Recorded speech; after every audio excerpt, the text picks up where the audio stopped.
ఎవరికి ఇద్దాం?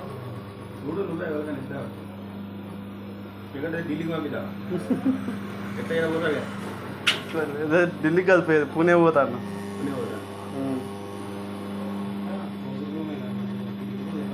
लेके जाता है चपाती.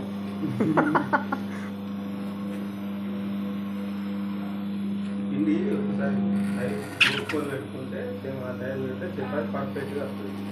అర్థమైందంటే మీకు కత్తి చేసిందంటే ఆటోమేటిక్గా అప్పటికే తెలిసింది కానీ ఇది ఇస్తుంది అంతా ఏం కలిపితే ఇస్తుంది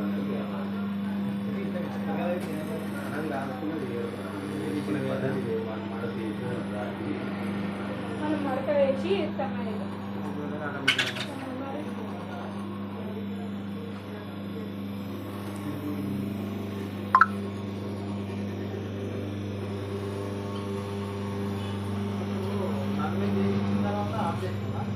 ఆఫ్ చేసి మళ్ళీ తెల్లారి